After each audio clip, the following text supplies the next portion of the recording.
Hello, NaNoWriMo. I am Grant Faulkner, Executive Director of National Novel Writing Month, and I'm so happy that you've joined us today for this wonderful revision workshop webcast that we're doing with Jessica Brody.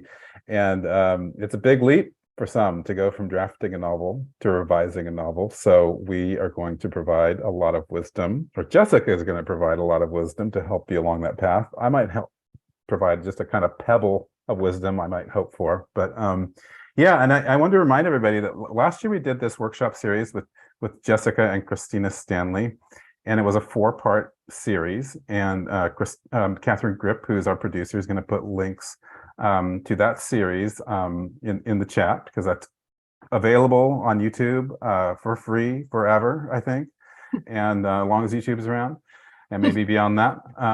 So yeah, so please take a look at that. I think one thing to learn from today's webcast is that there is no one way to revise. There are many ways to think about revision. And so this is not a repeat at all of last year's workshop. In fact, Jessica has a whole new presentation based on her book, which I've held up in many NaNoWriMo webcasts. Save the Cat Writes a Novel. And this is one of my favorite novel writing resources, and I actually use it to help me brainstorm and kind of prepare and plan a novel for NaNoWriMo. I've used it numerous times for that, but I actually also use it to revise. It's a great tool actually for throughout the writing process, and that's what I think so cool actually, is that I've talked to so many writers, and so oftentimes people will tell me, oh, I love drafting. I love, it's just so fun drafting a novel, but I hate revising. And then I oftentimes hear the opposite. Like, I love living in the land of revision. I can live there the rest of my life. But here's one thing I'm thinking about more and more, is that I don't think there needs to be a clear line between the two.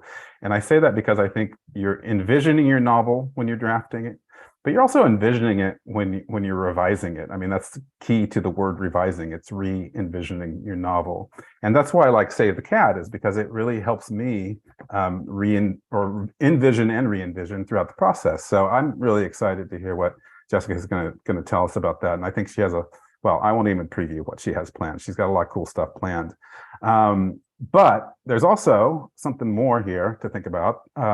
Jessica has a company called Writing Mastery Academy, and she's got a special offer for NaNoWriMo writers. So pay attention to this. Writing Mastery Academy gives you unlimited access to writing courses, live webinars, and an online community to give you the knowledge, skills, and support you need to achieve your writing goals.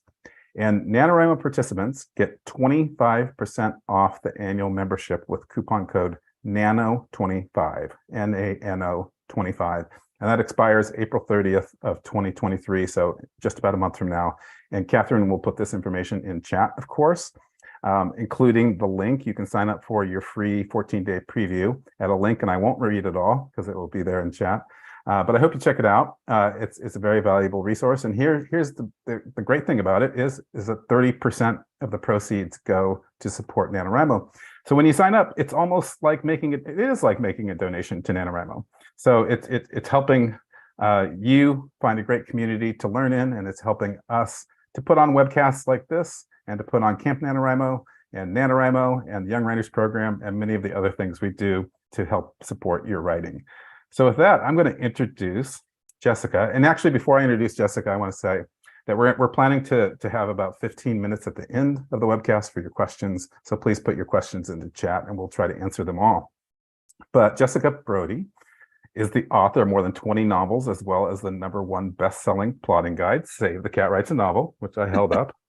She's also got another one coming up, though, especially if you're a YA writer. Get excited about this. It's Save the Cat Writes a Young Adult Novel. And this is the ARC, the Advanced Reader Copy. And she's the founder of Writing Mastery Academy, of course. So she's also a NaNoWriMo participant. She's written NaNoWriMo middle grade novels, I Speak Boy, and Amelia Gray is Almost Okay, which I think is coming out like tomorrow. Is that right, Jessica? Do you have a copy? It's already out. Oh, it's already out. Okay, it's out. 2 days ago. Yeah. 2 days ago. Okay, out very recently. So I'll repeat that. Amelia Gray is Almost Okay. And it was published by Penguin Random House. And her NaNoWriMo young adult novels, The Geography of Lost Things and Between Burning Worlds, have been published by Simon and Schuster. Welcome, Jessica. Thank you for being with us. Thank you so much, Grant. I'm so excited to be back talking to everyone about revision. To answer your question, do I prefer drafting or revising? I prefer revising when I'm drafting and drafting when I'm revising.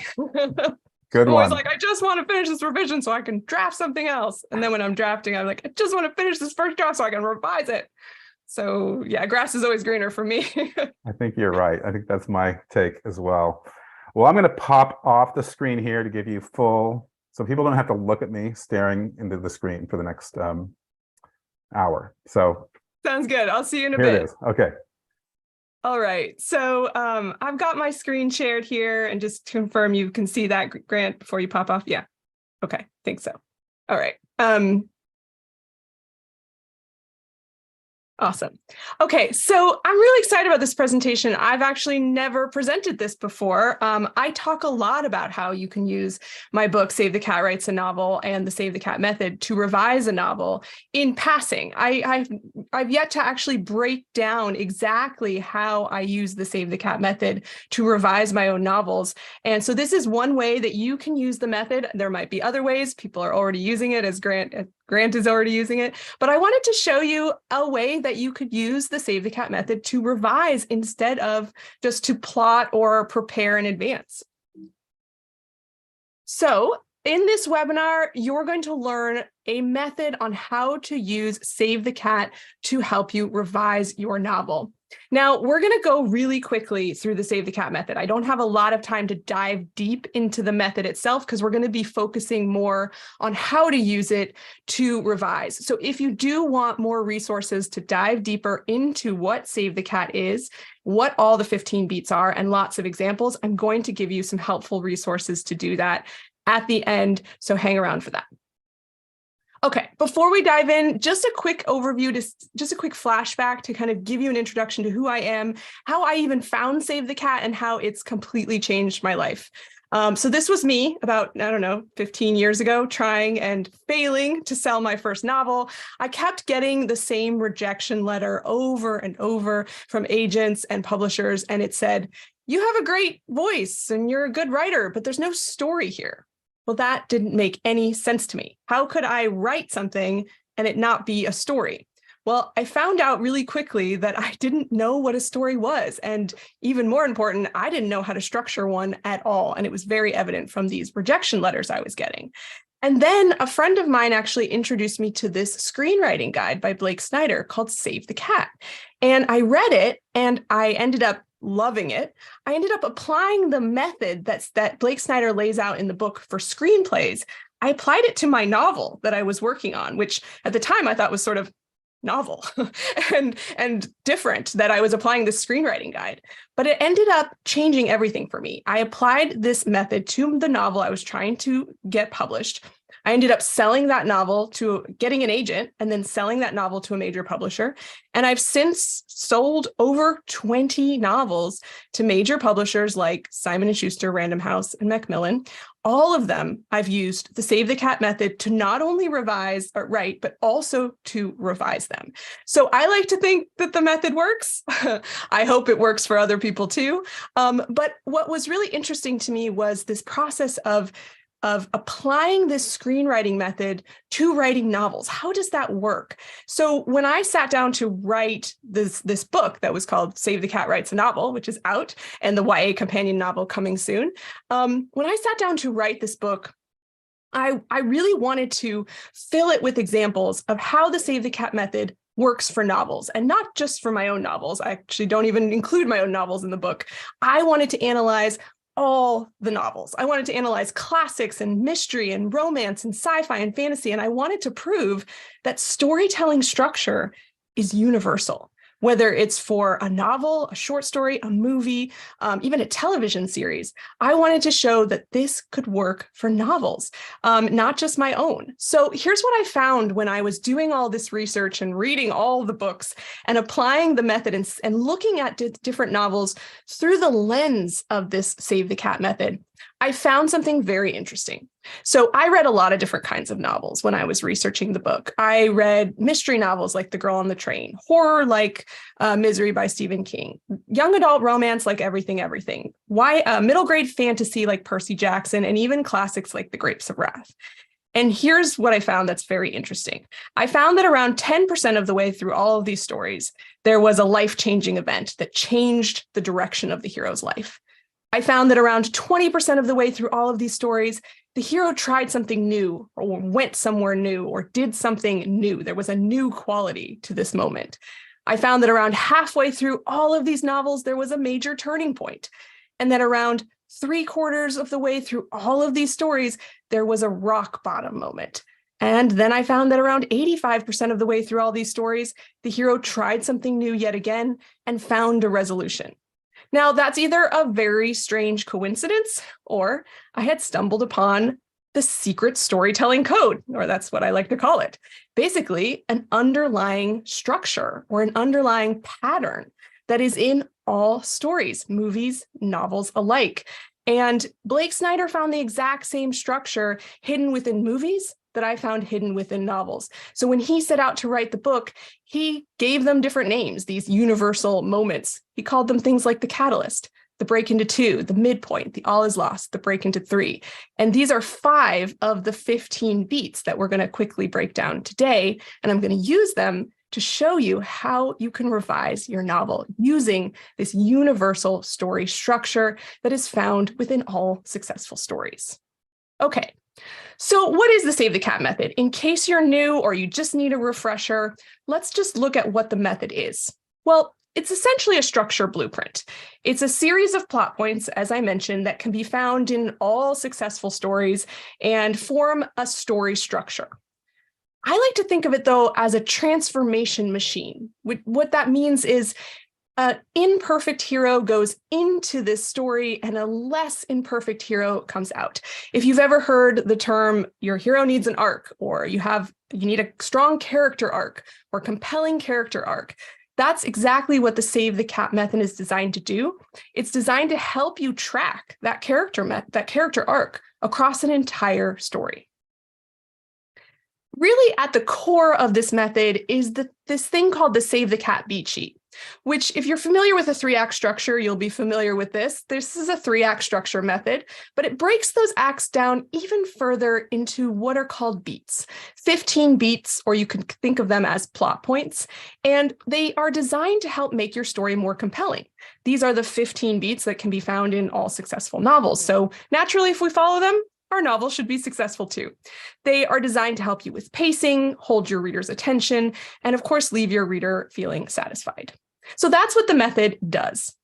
Now let's look at how we can use the method to revise our novels. So as I said, I'm going to go pretty quickly through the 15 beats, but I'm going to show you how they can be used as checkpoints to check the story you already have and see if your story is passing these checkpoints at all of these different beats. Are you doing what you should be doing at these beats in order to fulfill this structure blueprint of a successful story? So I'm going to show you the 15 beats with the lens of using them as checkpoints.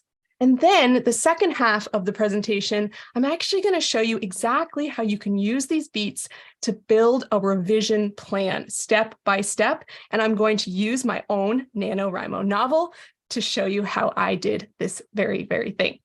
Okay, so let's dive in. The way we're going to be looking at the Save the Cat method today in order to apply it to revision is using what's called the Save the Cat storyboard. And here is our blank storyboard that we're going to fill up with beats by the end. Okay, so let's get into those 15 beats. As I said, I'm going to go pretty quickly, but I'll give you some resources at the end so you can dive deeper into these beats. But a quick overview of how these beat slides work. You'll always know what beat we're on because it'll be on the top. We're in the opening image now. You can see our entire novel roadmap underneath there, starting with the opening image, ending with the final image, and you can see those act breaks, the 3-act structure. You can also tell where we are within the novel roadmap based on what beat is bolded. And then on the left there, you're going to see a black box, single scene, and it's either going to say single scene or multi-scene, meaning this beat either takes place in a single scene or chapter, like it happens and then it's done, or it takes place over the course of multiple scenes, meaning multiple scenes or chapters are required to do all the things that are required for that beat. And this will make a lot more sense as you see it laid out on the storyboard. Right next to that, you're going to see a percentage mark. These are guidelines of roughly where these beats should come in your story. These are based on averages of popular novels, so take them with a grain of salt. They are averages, but they are a good guideline to help guide you in and where those beats should come in your story. Okay, so we're starting at the opening image. What is the opening image and what should it do? How can we check our own opening scene to make sure that it is as strong as it can be? So we want to make sure when we are revising our novels that our opening scene is the scene that sets the tone, style, and mood of the story. We want to make sure that we're representing a before snapshot of who our hero is and how are they flawed at the start. Because essentially the opening image is the starting point of your transformation. So what does that starting point look like? We want to make sure that first scene is representing that. This is a scene that's going to show who your hero is and what their life is like in a single snapshot. It's also, if you're doing world building, fantasy, sci-fi, historical fiction, this is our first glimpse of where we are. What kind of world is this? Now, the opening image works best when it's visual. It's called an opening image for a reason, not an opening monologue or an opening info dump, because readers are most engaged when you drop them into an active scene and you show the hero with interacting with their world or their setting. So that's a big checkbox right there. Is your opening scene visual and does it show us something about the hero's life? So as you can see, the opening image is a single scene card. All of the scenes will be represented as cards on this board, and you can see it goes right at the beginning. Next, we move into the setup. This is a multi-scene beat. It spans 1 to 10% of the first 1 to 10% of your novel. So these are scenes we're going to use to expand upon what we did in the opening image and explore the hero's status quo life, meaning their life before anything really big happens, which will come soon. So all of its flaws that are everything that makes your hero's life flawed. We can look at what your hero's life looks like before its epic transformation, the continuation of what that looks like. If you're including a save the cat moment, which means a moment where the reader really gets behind the hero, where your hero does something really redeeming, then this might come in the setup. Another thing to check your setup for is to make sure this is where you're introducing important supporting characters in your hero's life. And very important that you are introducing your hero's primary goal. Now, this is something external and tangible that the hero is pursuing at the start of the novel. It can change, and it definitely will change, and I will show you places where it will probably change, but we call these the wants. They are what your hero wants and what they are actively pursuing. A great way to get the reader on your hero's side right away is to show your hero actively pursuing something. Not only does it get the reader involved, they start to either root for the hero or maybe not root for the hero to get what they want, but showing us what your hero wants automatically shows us something about your hero and their life. So it's a great way to get your reader involved. And this is also a great place to show more of your world if you're doing world building. But what this beat really does is it demonstrates why this hero and/or this world needs to change. So the whole idea behind the setup is we are building urgency. We are essentially proving to our readers that this story is worth reading. This is a journey worth going on because this hero has problems and they need change in their life. So we, the reader, we want to stick around to see if that change happens. When you have a hero who's a little bit too perfect and things are going a little bit too well, there's no urgency. And the reader gets a sense that they don't really need to be here for this hero's transformation. So we want to do that in the setup. And while at the same time, we want to hint at the stakes at risk should the hero not change. Again, that really contributes to the urgency of your story. So let's look at the storyboard.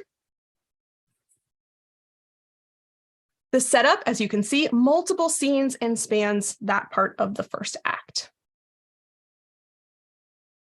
Okay, now we reach the theme stated. The theme stated is a single scene beat that comes somewhere within the setup. I like to put it within the setup, but within the first act is great as well. But essentially what this beat is it's a statement made by a secondary character that hints at what the hero's arc or transformation will be. So what does your hero need to learn or discover or overcome by the end of the story? Essentially, why are they even in this story? What do they have? What do they stand to get? And how do they stand to change from this story? We want to drop that as a really subtle hint to the reader right from the beginning. So even though the reader may not know what's happening, they are subconsciously getting a little clue of what this story is going to be about. So the theme stated is usually referred or related to some sort of flaw that the hero has to overcome, or maybe some sort of fear that they have to conquer. We can also think of the theme stated as the life lesson. It's the reason that the hero is in this story. What are they going to learn? Now, again, we want to plant this very subtly. We don't want to bash our reader over the head with it, but it's more of a kind of a subconscious little manipulation that we do with our reader. We plant this little seed and then we move on. And as you can see from our board, that theme stated comes somewhere within the setup, but it is a single scene where someone states the theme and then we move on.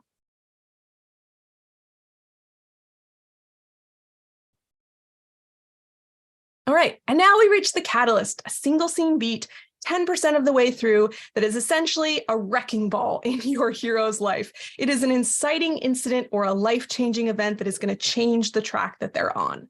So it catapults the hero into a new world or new way of thinking and essentially breaks through the status quo. So we want to make sure that we're checking the box. Is this an action beat? Is something happening to my hero to prevent them from going back to the status quo world?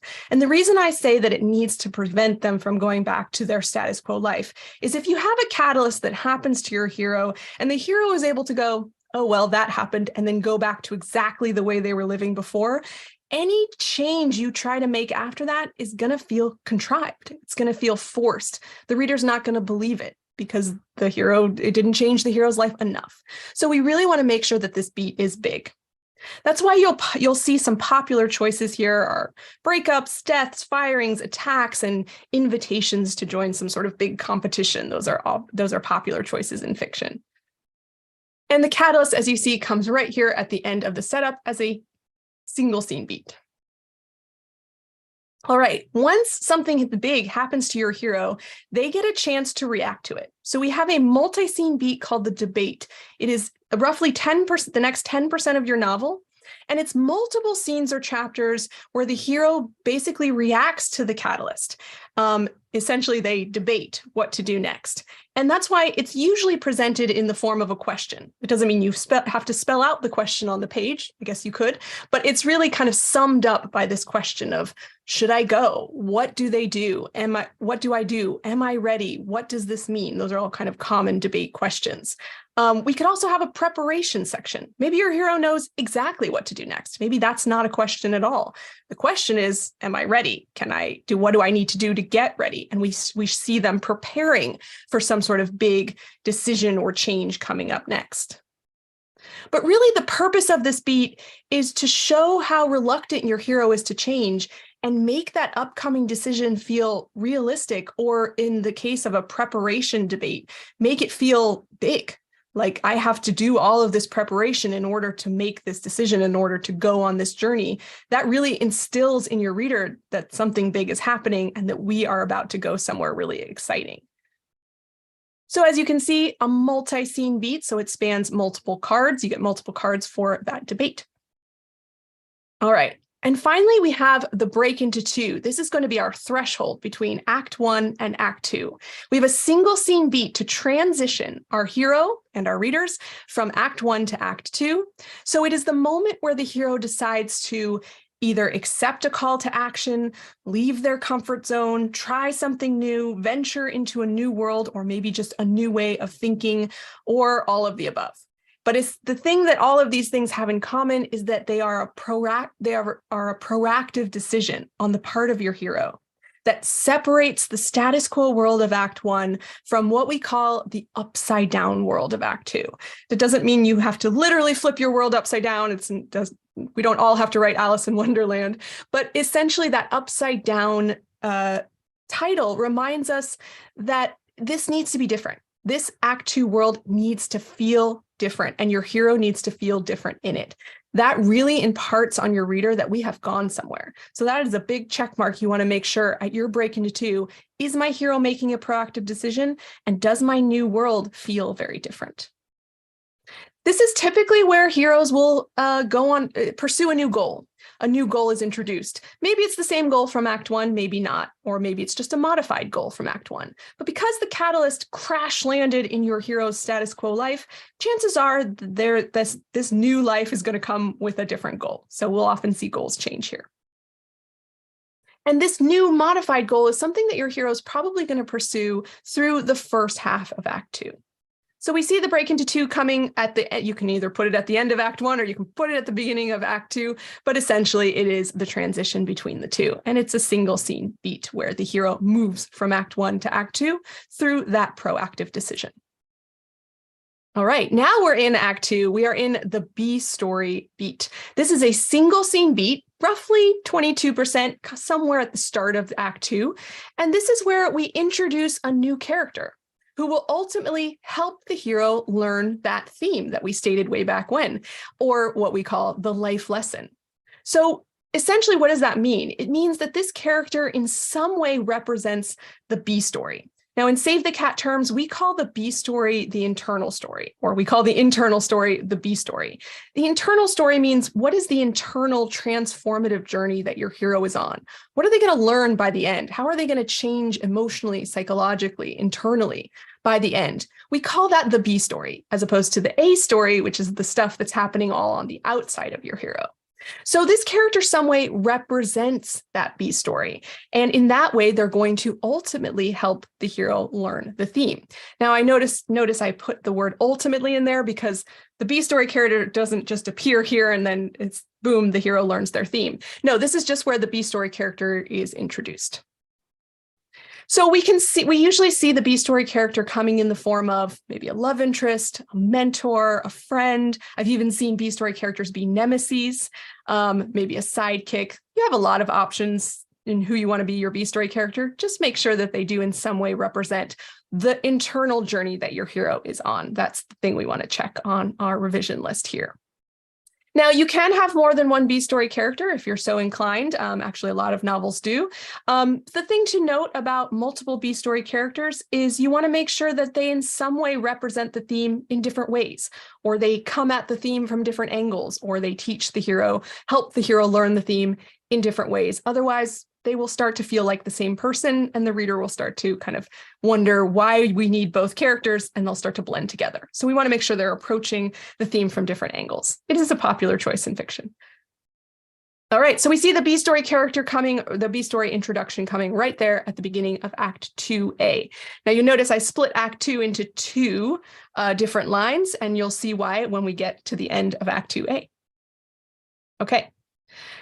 Here comes the long one, the fun and games, 30% of your novel, a multi-scene beat that is essentially the heart of Act 2. This is Act 2 right here, or the first half of Act 2. Now, what the fun and games is, it's a sequence of scenes or chapters where the hero navigates their new world. So essentially asking the question, how are they faring? Are they loving it, hating it, succeeding, floundering? We see them pursuing their new Act 2 goal here. We want to make sure we don't leave that goal behind. And we can ask, are they making strides to achieve it, or are they struggling to achieve it? This beat is also called the promise of the premise, because this is where we see our Act 1 hero struggling or succeeding in our Act 2 world. But whenever you take an Act 1 hero and put them in a very different Act 2 world, you create a juxtaposition and you create what's called a fish out of water. And that essentially is the premise of almost all stories. It is an Act 1 hero in an Act 2 world. So we call that the promise of the premise. You can also think of it as the hook of your novel, but essentially it's probably the reason that the reader picked up the novel in the first place. So we want to make sure we're really delivering on that promise of the premise in our fun and games. Are we seeing our Act 1 hero navigating their Act 2 world here? So I did write that in. Premise equals Act 1 hero in an Act 2 world. Now, it's important to note this beat might just be fun for the reader. Don't be confused by the word fun and games. It's only fun because we're seeing this Act 1 hero out of their element, and that's really what creates the fun of the fun and games. It might be fun for your reader, it might be miserable, or for your hero, and it might be miserable. But either way, we're seeing that juxtaposition. Okay. Oh, now you can really see the fun and games and just how long it is. It is a lot of scenes. You should note that these scenes are not like actual, this is the number of scenes you need to have. This is just a representation so you can see multiple scenes happen in this beat. So you don't have to have exactly that many scenes in your fun and games. But it is sort of a visual representation of these percentages that we're talking about. All right, now we've reached the midpoint, halfway through the novel. Also halfway through the second act, we reach a turning point. The fun and games culminates in either a false victory, meaning your hero has thus far been succeeding and or achieved their goal, or maybe come close to achieving their goal, or achieved a very big, important part of their goal, or a false defeat, meaning the hero has thus far been floundering and has not achieved their goal, or has maybe failed to achieve a part of their goal. But essentially what happens here at the midpoint and why it's so important is that something happens to raise the stakes and push the story in a new direction. Readers don't want to be going in the same direction for too long. It feels stagnant. It feels boring. So we really want to introduce something here that's going to pivot the plot. So some popular choices that feel big enough to pivot the plot twists will often appear at the midpoint. You'll see time clocks appear. This is where we'll reveal something really shocking that essentially changes the direction of the plot. This is often where authors will ramp up on the love story. Something big will happen, a first kiss, maybe a declaration of love, things like that, proposal. All these things are designed to push the hero toward real change. Essentially, what the midpoint is all about, it's about saying, it's no longer fun and games now. Things are getting more serious. And we use the midpoint to do that. So because of this, because it feels like a really big change, it will often come with or lead to a new or modified goal for the hero to pursue. So we see that coming right at the end of Act 2A, and it divides Act 2 in half. All right, now we're in the second half of Act 2 in a beat called The Bad Guys Close In, another long beat. This is where if the midpoint was a false victory, then we will see a downward path where things are getting progressively worse for your hero in this beat. On the other hand, if your midpoint was a false defeat, then we're actually going to see an upward path here where things get progressively better for your hero and their goal.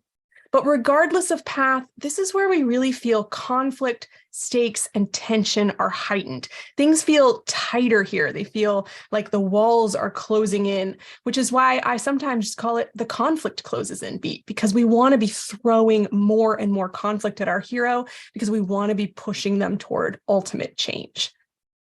This is also where we're going to see the hero's flaws, which you can call the internal bad guys, are putting more pressure on your hero to change. So lots of things closing in here. Now, because of the midpoint, as I said, you might have a newer modified goal for the hero to pursue here, which is something that you can track through this bad guys close in, which, as you can see, is also a very long beat with multiple scenes to accomplish these things.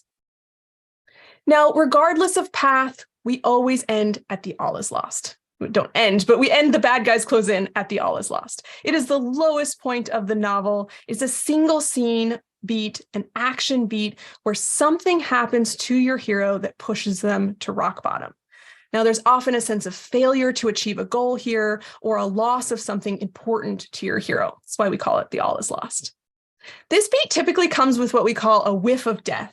Now, it doesn't have to be a literal death, although it can. You'll see a lot of mentors die here. You'll see pets die here. A lot of actual living creatures will die at the all is lost, but you don't have to do that. Essentially, the whiff of death can be metaphorical, maybe the death of a relationship, the death of a friendship, the death of a partnership, maybe even just the death of an idea.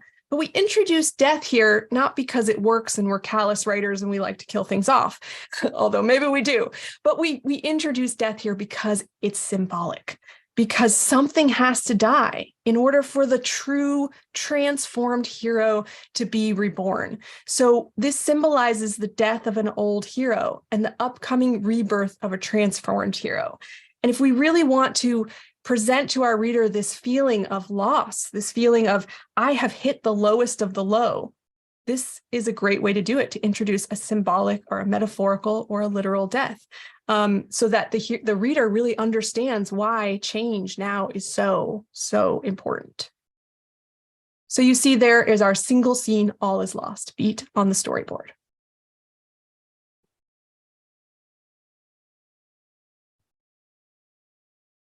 All right, just like the catalyst catapulted us into this debate beat. Similarly, we see the all is lost pushing us into another reflective beat, another reaction beat that we call the dark night of the soul. So it's another beat where the hero takes time to process what's happened, and there's multiple scenes to do that. So similar to the debate.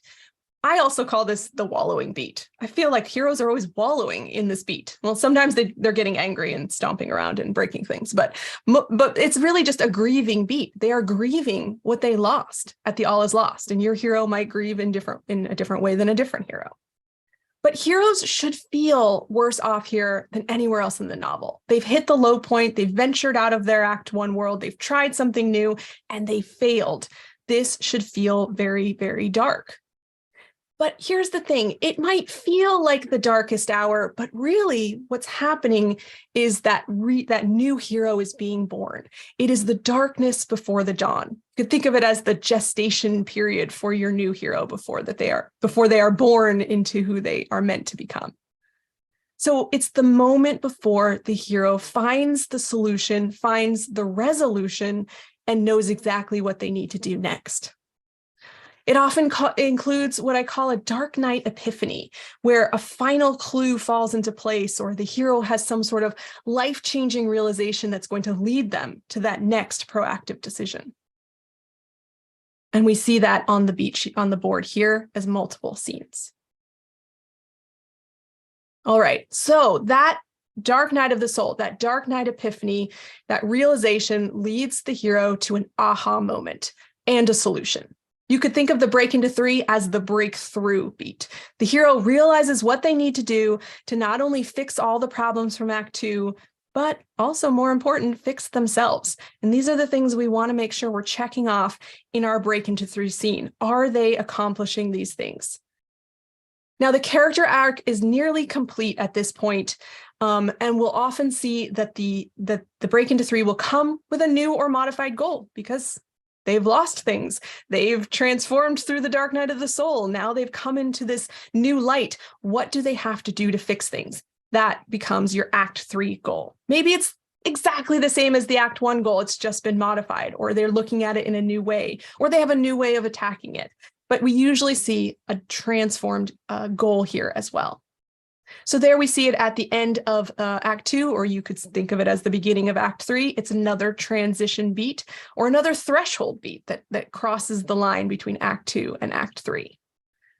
So what are we doing once we're in Act 3? Well, the break into 3 is a decision, but now we need to implement that decision. And we have roughly the rest of the novel, 20% of the novel, to implement that decision in the beat that we call the finale, a multi-scene beat where the hero must really prove that they have learned the theme by enacting the plan or goal they came up with in the break into 3. It's one thing to say, yeah, I'm going to fix things and I'm going to make things right and I know what I need to do.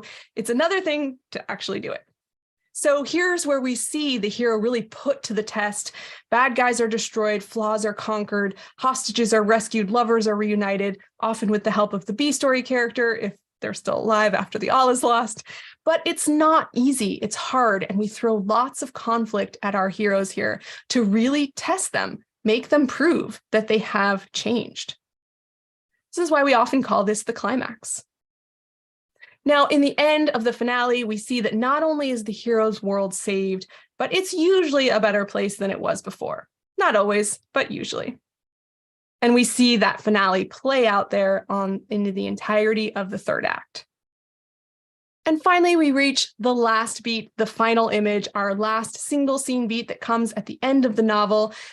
The opening image was the before snapshot. The final image is the after snapshot. What does your hero's life look like at the end? This is the end point of their transformation, and we want to make sure that we show who the hero is after this exciting journey has changed them. Once again, like the opening image, this works best when it's visual and when it somehow mirrors the opening image. How are we showing this hero from before and after, and what kind of things can we mirror? Are they in the same location? Are they holding the same object? Are they having the same confrontation with someone, except now they're different? And that mirror really helps us understand as readers how far the hero has come, because we've put them in a very similar situation, or we've mirrored the opening in some way. And now we can really see and feel how they've changed. So there we have it at the end there, the final image, our final scene beat. Okay, so our storyboard is complete now. How do we use this storyboard to help us revise our novel? Well, up next, I'm going to show you how to build your revision storyboard step by step using this same storyboard that we've just designed. Now, you'll note that in what I'm going to do here is I'm going to show you as if you were using actual index cards on an actual corkboard. But at the end, I'm actually going to introduce you to some tools that you can use to take this virtually and do this exact same method and this exact same strategy in a virtual space. But just picture a corkboard at this point. Okay, so step one is to take every scene or chapter in your novel and boil it down to 1 to 2 sentences. These are high-level descriptions of what happens in that scene. So this is going to be you creating your scene cards. You can just stack them up for now. Don't worry about where they go. We're going to deal with that later. But we want to go scene by scene through our novel and boil down what happens in the scene. So here's some examples from my one of my NaNoWriMo novels. Amelia Gray is almost okay. So I had some scene cards that said, Amelia on her last day of school, feeling invisible. Amelia tries to find an activity to join for the summer. These are not in any specific order. These are just some scenes that happened in the first draft. Amelia and her dad arrive in new town, et cetera, et cetera. So you can see that I've boiled it down to just very, very quick summary of what happens in that scene. Step 2 is to place your single scene beats first. So remember those single scene beats: the opening image, theme stated, catalyst, break into 2, midpoint, all is lost, break into 3, final image. I find it's easier to break these down first and lay them down because they're like anchors that the other beats are strung between. As you can see, they become these kind of foundations, and we're going to fill in the space between them later. But I find it's easier to find those single scene beats within what you already have, or recognize that you don't yet have that scene and need to write it. So for example, I can look at my stack of cards that I've made, and I can see that Amelia on her last day of school feeling invisible. That's a really good opening image. I like this idea that we're going to see her feeling invisible, and that's going to be the flaw and the opening snapshot that we're going to use. So I will put that right there on my opening image, and I know I have that scene there ready to go. Also, I see that Dad telling Amelia that he wants to stay in this town forever. That is a good catalyst. I like that as my catalyst, so I'm going to place that on my board as the catalyst. Amelia decides to reinvent herself as 3 different people to improve her chances of fitting in the new town. This is a proactive decision that sounds like it's going to break us into a whole different type of story. So that definitely feels like a break into 2, and I can put that there. Now, this character definitely seems like a B story character. She meets Finn at the dog park and instantly dislikes him and his dog. We've got places to go with Finn. So I'm going to mark that as the introduction of the B story character and put that there. So now my board is starting to take a little bit of shape.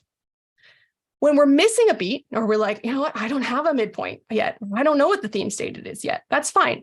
Create a placeholder for what that scene might be. Maybe some ideas that you might have could go on the card. So for example, in this version, I didn't really know what my theme stated was going to be. So I'm going to put that there. And I'm going to put it in a different color, just so I recognize that that's not done yet, that I'm going to need that scene later. I've also recognized that I don't really know what my midpoint is yet, so I'm going to put a placeholder there, and I'm going to put it in green to remind me that that's something I'm going to have to do for the next draft.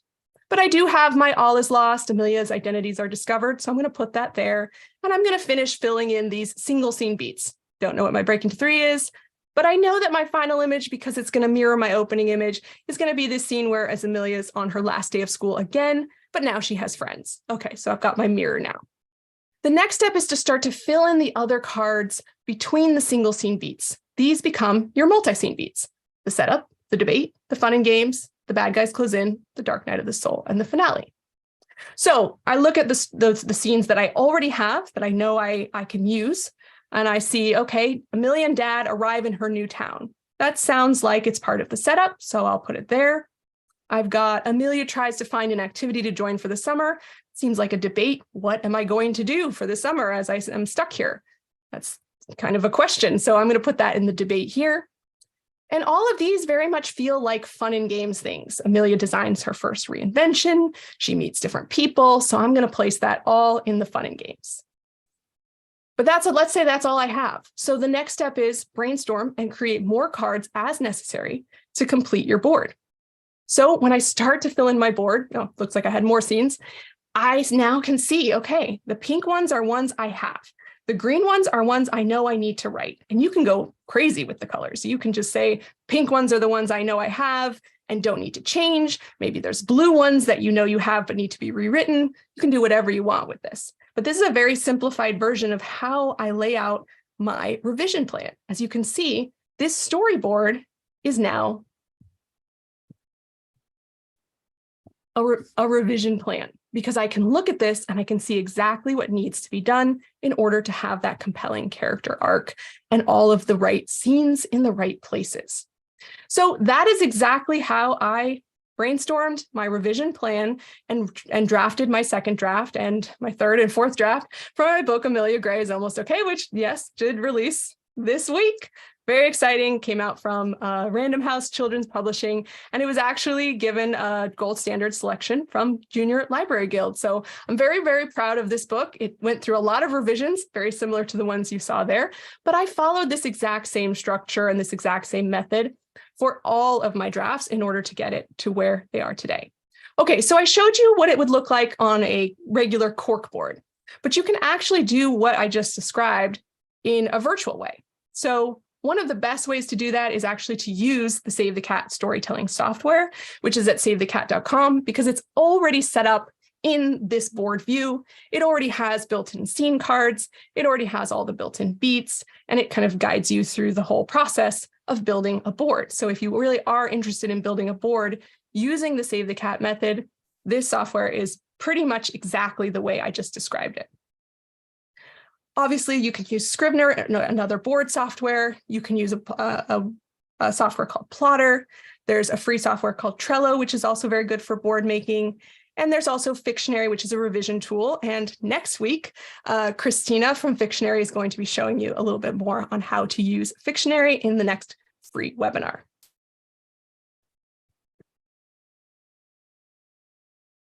Okay, but I promised you some more resources because we went through the beats very quickly. I understand that. I had to basically break down an entire novel in 45 minutes. It's a tough task, but hopefully we did it. But if you would like to dive deeper into the Save the Cat method, I do have some good resources for you. At savethecat.com, you'll also find I actually have a live masterclass that's coming up in May. This is 3 live classes that happen on a Saturday. We go on May 13th, 20th, and 27th, where I dive really, really deep into the entire beat sheet with lots and lots of examples.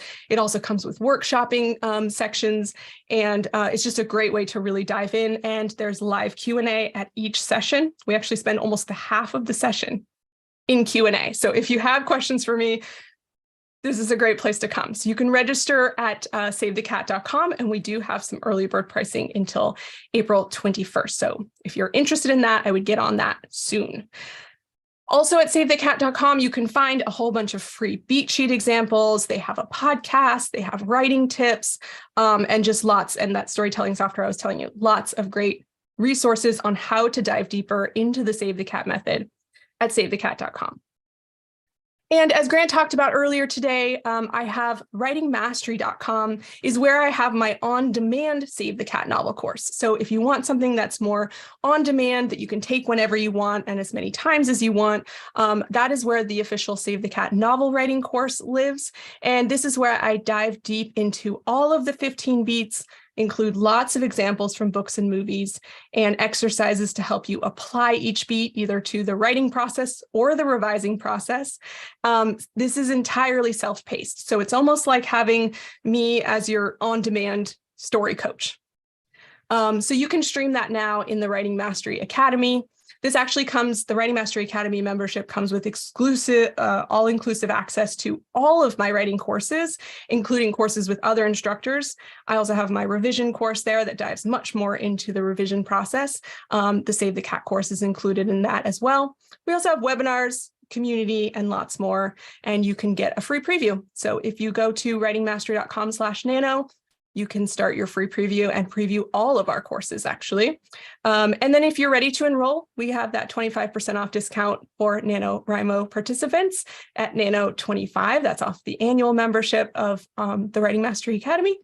Once again, 30% of proceeds go to NaNoWriMo. So you can look at that at writingmastery.com/nano. All right, I did get in time for questions. I think I have like 10 minutes for questions. That's a record. That's great, Jessica. Thank you so much. That was a whirlwind. And we have a lot of questions. I imagine there would be. Yeah, great question. So I'm just going to dive in. Barbarella Haymaker asks, is there a series beat sheet? There is a series beat sheet, and it actually it is in Save the Cat Writes a Novel, but I go into it a lot more detail in Save the Cat Writes a YA Novel. Unfortunately, that's not very helpful until July. But essentially, the series beat sheet, you can look at it as the same beat sheet as the book beat sheet, except you are tracking these beats across multiple books. So you have a series catalyst that launches the series. You have a series break into two that launches into the premise of the series. You have a midpoint that shifts the direction of the series, and so on and so forth. Cool. Patricia Dana asks, is there a beat sheet for children's picture books? I think so. I don't know. I get this question a lot, and I feel bad because I don't write picture books and I don't read them and I don't know anything about them. So that is really the one type of novel. I guess it's not technically a novel, but I don't really know. I've heard picture book authors talk about using Save the Cat to write picture books, but I am afraid I can't really give you any concrete advice on it because I just don't know it. Let's see. Mimi Powell had a question about the requirements of specific genres. For example, group, choice, sacrifice as genre requirements. Should these be done at specific beats? Oh, great question. So the group, choice, sacrifice, that are the ingredients for the institutionalized genre. So in Save the Cat and in the original Save the Cat Writes a Novel, and in the YA version, I break down all stories into 10 story types that we call the Save the Cat genres. Institutionalized is one of them. And it always includes a group that the hero is going up against, a choice that they have to make, whether really to join the group or not, and then a sacrifice which usually leads to 3 possible endings, which is join the group, leave the group, or burn the institution down. Depending on the genre, yes, there might be some ingredients that go at different beats. The one that you specifically asked about, the only thing I can think is that the sacrifice is going to be part of the finale. So that is sort of an ending kind of ingredient. The group is going to be part of your setup because it is the group, it is the world. Unless it's maybe somebody entering the group at the catalyst, and then you might see the group come about at the catalyst. The choice is going to be something that's kind of spans the novel. It's going to be sort of a thematic choice and a overlying tension, creation of tension. Like, am I going to join? Am I going to not? What is this group about? So that might be something that you see throughout the entire novel, maybe played out even more so in the fun and games and the bad guys close in. Mm-hmm. And before we go on, just in case people need to leave, I want to tell people that we're doing part 2 of this revision workshop series, as you mentioned, with Christina Stanley, and it's same time, same place, and the YouTube RSVP is already there on our site. So click that you'd like to attend, or just attend next week. Put it on your calendar. So hopefully we'll see you all then as well. And this will be available for replay as well, right? Absolutely, yes. Come back. Yes. Good point. Just leave us and then come back. Yes, yes, absolutely. Marissa Noel asks, how well do your novels fit the beats and at the right point? Oh, I mean, they sort of have to come pretty close. I wrote the book, right? You know, I will say that some of my novels, yeah, they dally around in different time, they always hit the beats. I mean, I've never written a novel without the 15 beats. That's just, since I sold that first one, I've been hooked. But I will say that, yeah, sometimes my catalysts come a little later. Sometimes they come a little earlier. Sometimes my setups are longer than others. It sort of depends on the story and how much setup work I need to do. I try really hard to get that midpoint in the middle, because I find that when your fun and games drags too long, your reader starts to get bored. I try to make that all is lost pretty much at the 75% mark. But if you were to go through them all, I bet you'd find some variations there. Yeah.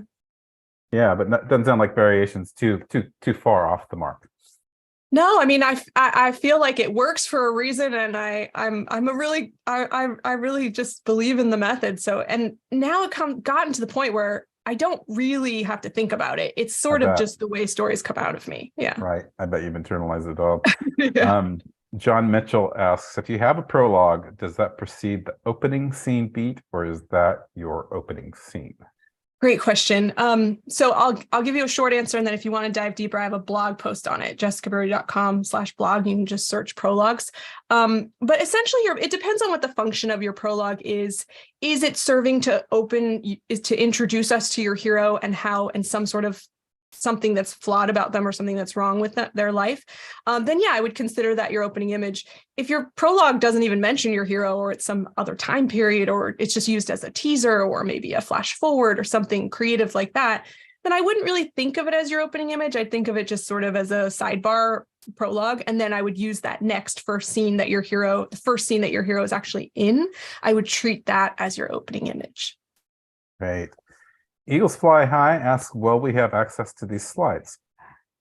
I actually don't give out access to the slides, no, but you will have access to the recording. So you can watch the slides as many times as you'd like. Right. Good. Heather Jacobson asks, can this structure be used for a dystopian novel? And if so, how would it differ? Oh, wow. I don't think it would differ at all. And actually, one of the novels I break down in Save the Cat Young Adult is The Hunger Games, because it is one of the most famous YA novels. And I mean, that book follows the beats like I've never seen. It is just it's awesome. The catalyst does come a little bit early, just to come back to that idea. But no, the beats are very similar. And if you're looking, dystopian novels typically fall into that institutionalized genre that I just talked about. So if you are writing a dystopian, look at that institutionalized genre a little bit closer, and see if that kind of helps you zero in on what elements you want to put in your story to make it a great institutionalized story. It doesn't necessarily have to be institutionalized, but that's where you'll typically see dystopian novels fall. Allison B.S., does the B story character need to be a person? I was thinking my B story character could be the back brace my main character needs to start wearing to treat her scoliosis. Oh, that's very creative, and I like that. I don't think it has to be a person. I think it has to be the thing that represents something that they have to learn. The famous example that I think about all the time is the movie Castaway, where the B story character is Wilson the volleyball. And so he's sort of personified this volleyball, and it's his only friend. And I think that's the B story character. So I don't think so. It does sound like the back brace might be more of like the challenge they have to overcome. And is there someone else that can help them overcome that challenge? Is there someone in a support group that they meet, that is also wearing a brace that they, can confide in? Or is it someone who doesn't understand what it's like to wear a back brace and they have to help them understand? I think there's a lot of ways you could introduce a person into this, but I don't think it necessarily has to be, as long as it is helping them learn what they need to learn. Great. And just so viewers know, we're going to stay a few minutes late and try to answer as many questions as we can, but we can't stay too late. So just a few more minutes probably. Marie Aronson asks, can the post-midpoint new goal be a mistake, making it worse for the hero? Ooh, I like that. Mhm. I think yes. The reason I think I say yes to everything. I mean, there's really no like no's in fiction, right? Even when they tell you can't head hop, then people do head hopping. So Mhm. just say yes to what you want to do. But I think the thing about goals is to keep your story on a track. So what's kind of cool about this idea that was just presented is in the bad guys close in, now we're on a track that, as the person said, is a mistake, which sounds like a very natural path to an all is lost. So I do kind of like that. Great. Nancy Wakely asks, if you have two plot twists where the first is at the midpoint and the second comes later, do you need to repeat the next beats to deal with the second plot twist? Great question. You don't really need to repeat the beats. I would just say that it sounds like the second plot twist would come somewhere in the bad guys close in. And actually, a lot of plot twists lead to all is lost. So you'll see a lot of plot twists either at the all is lost or right before the all is lost. And it will, maybe the hero is on an upward path in the fun and games and things seem to be going really well. And then you throw a twist in there that might throw them down into the all is lost. So I think you can use twists as many times as you want, but the midpoint's that one that really kind of pivots the plot. And just to circle back really quick on the question about the percentages and whether I use them, whether they come in the right place. One thing I do advise people is to use them as a revision tool. So they're a great way to diagnose problems. And that's something I will use them for a lot. Like when I see my setup is too long, I usually go through a process of, well, it's okay. It's still interesting. I'm just no, it's fine. And then eventually I go, no, it's not fine because it's way too long. So it's those percentages that kind of rein me in and help me realize where my problem areas lie. That's a perfect segue to this next question. Oh, good. What do I do? And a perfect revision question too. What do I do if I realize that my midpoint starts a second storyline? Also, it's pretty far off the middle, but there's nothing left to be cut from the beginning anymore. Well, first of all, I would probably challenge the assumption that there's nothing left to be cut. And then if that is still the case, can things be moved? So one thing I've noticed in my revisions, particularly when I get into kind of that really deep, knee deep revisions, elbow deep, is that I am moving scenes around and I am repurposing them. And I'm seeing this scene that I really thought was part of the fun and games, is so much more impactful when I make it part of that bad guys close in. Or so I would say, put every scene to the test and ask yourself if you can move it. Really, really late midpoints can be problematic because it means that the story is sort of going in the same direction for a very long time. So just be wary of that. But I have seen midpoints that come closer to the 60% mark and it works. So, take all advice, mine included, with a grain of salt, because I haven't read your story. So I don't know, it could be the most brilliant thing in the world and you could go on and publish it and I could, eat my words. So it's your story and you have to make that final decision. That's just how I look at those percentages and use them to help me guide my revision process. Thanks for that reminder, Jessica. You're still in control of your story. It's your story. I'm just here to give you little nuggets that might help. Yeah, and so much of writing and storytelling is a judgment call. Absolutely. Next question is, can the prologue, a flash forward to end of story at hero's funeral, be the opening image and the epilogue the final image? Yeah, I think that's great. I think prologues are so fun, and you can do, as we've seen from now 2 questions, you can do so many things with prologues. I've seen a lot of great prologues will flash forward to a future beat. Often it's the all is lost beat. Sometimes it's the catalyst beat. Sometimes it's even the midpoint beat. There's in the Goldfinch opens up with a flash forward to, I think, the Dark Night of the Soul. And then we back up and we go all the way up to the Dark Night of the Soul. So you can do a lot of really fun things with a prologue. And it's a great way to also bring your reader in really quickly by giving them a glimpse of something very dark or exciting or twisty that might be coming up soon. I think this will be the last question because we're almost at the 2:05 mark. It comes from Connie Reagan Green. Do you recommend writing short stories as an entry into writing a novel or a screenplay? I guess meaning writing the short stories perhaps as a way to understand the beats and understand the narrative arc. I love that question. And actually, I'm going to turn it back to you after, Grant, because you are the art, you've written the book on short stories where Grant's book is literally about short stories.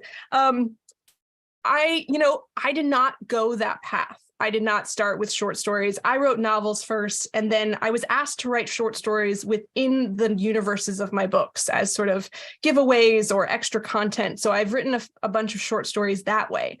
And what I found was the beats still apply. They just sometimes, in my experience, they had smaller stakes, or they were just a slice of life piece, like a day, how do the beats go about, how do the beats transpire in a single day or a single shorter period of time. So I find that the beats they still work really well in a short story. They're just probably going to have a different scope. But I would love to hear your thoughts on that too, Grant. I think exactly the same. I think the 15 beats, it's a lot to accomplish just in a novel, right? There's a lot going on there. And so I think the shorter forms obviously have mirror a novel in terms of like rising action, and the narrative trajectory in many ways can be similar, but it's just so much more compact that I think you're not going to have kind of as many plot points to hit necessarily. So like, for instance, the book I wrote is about extremely brief stories. And so I walk through, like, the question I'm asked often is, can you write a story in 100 words, and meaning a story where the character has a character change, does some of the things you're talking about, has a need or a desire or want, and overcomes an obstacle to get it, that there's a beginning, middle, and end. And the answer is yes. Almost every 100-word story that I've read for 100wordstory.org has those elements of character change, but it's obviously not going to have 15 beats right. In a 100-word story. Yeah. But thank you so much to everybody for attending and asking these really interesting questions. And thank you, Jessica, for your presentation. That was an amazing, interesting and new angle, I think, for how to think about revision, and a very accessible one. And so really happy that you brought that to us. Oh, I hope it was helpful for people. The one thing I just want to impart before I leave is that revision is a process. It is a long process. It can be a long process. But what Grant said at the beginning, just to opening image, final image, that it is still writing, and there is a lot of creativity if you kind of step back and look at it as you are still developing a novel. You have more pieces than you had before. And now it becomes, for me, revision feels like the puzzle. Drafting feels like I'm creating the pieces, and revision feels like now I'm trying to figure out how they work together, and how did this piece get in there, and what pieces I need to add. But it's a different process, but it's still a process, and just be patient with yourself. It is not a write a novel in 30 days type of process. It is a much longer, more in-depth, luxurious process that I hope you all enjoy. You put it perfectly, Jessica. Thank you so much again. And everybody, check out the offer for Writing Mastery Academy. Think about signing up and checking it out with the NaNoWriMo discount, which includes 30% of the proceeds go to support NaNoWriMo. So that'll help us put on webcasts like this and more.